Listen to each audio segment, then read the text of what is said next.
Hi, so this week's video we're going to play a board game. This game I've played before, I really enjoy it. Helen hasn't tried it yet. We'll sort of talk about a bit how to play it and everything, and we'll show some footage of it, and then at the end we'll give you a thought of what we thought of the game. So the game we're going to play is XCOM, the board game. It is based on the computer game XCOM, one of my favourites again, and it's a cooperative game where you're working against the game itself. And in something a little different, this game isn't run by the rules, but it's run by an app, XCOM the board game app, which is free to download, or you can just plug into the website and use it on the website as you play. But that controls the game. It makes things more random, has various difficulty settings. So we're using it on the tablet because I like being able to hold it and pretend I'm in control, like I've actually got a tablet linking into the base. I'm a terrible, terrible geek. What can I say? You're an excellent geek.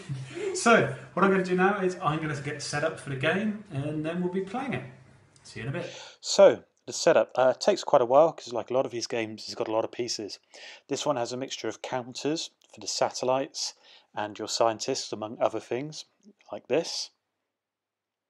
And it also has some plastic pieces for your soldiers, for the UFOs, and for the interceptors, which are your ships which attack the UFOs, like this.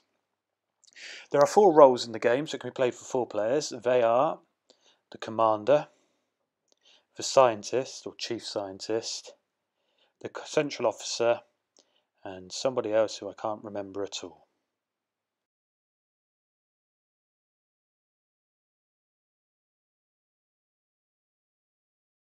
Okay, so as you will have just seen, most of the boards are now set up. The idea of the game is you, the players, up to 4, we're playing with 2, you can play it on your own as well, if you don't get a chance to game those very much, which is something I like in a game, because though Helen does play some games, she doesn't like all of them, so it's always a bonus selling point for me if I can play it on my own as well.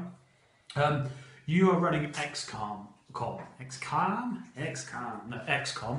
which is you're defending the Earth against an alien invasion. You'll be given a mission, which you have to complete, but other missions will come along the way before you complete it. You can lose in many, many ways. If too much of the world panics, you lose. If your base gets destroyed, you'll lose, and various other ways the aliens can take over. It's tough. Even on the tutorial easy version, played this with friends, and it took us 5 attempts to win. We lost the first 4, so this could be very quick. The app itself takes you through all the setup. It gives you instructions each turn, and it randomises the order which things happen. So sometimes you might have to deploy your fighters before you know where the UFOs are.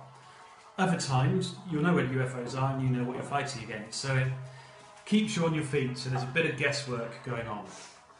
So as I do the setup, the first bit it's telling me to do is which invasion plan. So there's 5 scenarios you can play, or 5 invasion plans, and it tells you for the tutorial to play occupation. So I'm going to finish setting up the game because that tells me what aliens I need and everything like that, and we'll see you when we start playing.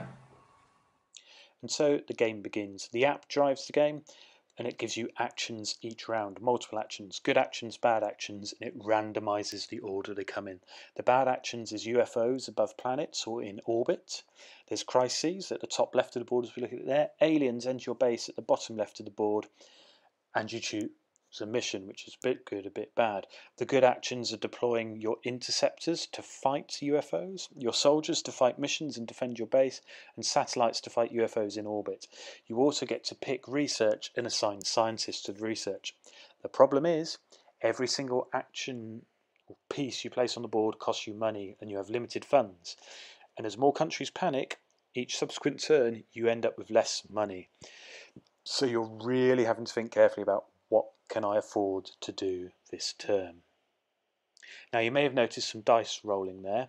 That's because after the timed action phase there's a resolution phase where you make rolls for all of your counters on the board against the aliens they're fighting. And you have to score a number of successes to beat the aliens without rolling an 8-sided dice lower than the threat number, which starts at 1 and goes up to 5, in fact equal or lower. If you fail, your unit is destroyed and goes into the reserve bit in the middle of the board there. If you succeed, you remove alien counters from the board. our game spiraled out of control very, very quickly. You can see the number of UFOs there, and the yellow and red track on the left is the panic track, and the countries are racing up the panic track. We did our best. I rolled some mightily awful results on the dice. More on my thoughts on that after the game. And unfortunately, before we really even knew it, we reached this point right about now. So, yeah, we lost. Quite spectacularly. Very spectacularly. That's a lot of UFOs on the board. Earth is fucked. Only 3 interceptors left alive. Only 2 soldiers left alive. Three. 4, because there's one there. Hey. But most of the soldiers are there waiting to be recruited. We lost. There you go. That's XCOM the board game. We'll do a piece to camera to talk about it in a bit. Start recording. Yes. Oh. Stop it. Stop it. So, there we are. That was XCOM the board game. I do still quite like it. I like the idea of the app running the game, so you're never sure what's coming next. And I like the sort of, though we didn't play it full on with a timer for a first game, I like the pressure that puts on the fact you can't do everything you really, really want to. A bit anxiety inducing, to be honest, with the music. But if I knew what was coming, it would have been better. But I hadn't played it before. My one thing about it is the dice. Bit too random. You could really maximise your chance, and because only 2 of the XCOM dice have successes on, you're still actually more likely to fail than succeed. So I feel it's weighted a bit too heavily towards the game. And it is quite complicated when you first sit down. It's quite like, okay, all right, do what? Huh? And I do think it would be better with 4 players rather than 2. Definitely better with 4. I've played it with 1. I've played it with 1, 2, 3, and 4 now. Actually, 3 was better than 2. You weren't playing, you would know, but yes, 3 was better than 2. To be honest, when you're doing it as a 2-player, you're playing 2 roles, and that's just quite a lot to think about. Particularly when there's like time, you've got to do the thing now. You're like, That's me anyway. I think it would work best with 4. But having said that, you would play it again. Yes. So preferably with another 2 people. Yeah. And maybe not with you ever. Oh. So Simon and Nick, you like that game? You've got to come over and play. I didn't say play with Simon and Nick. Oh yeah, good point. Wankers. 2 random people. Not 2 random. 2 people we know. You have to come over and play that game with us now. Sexy people.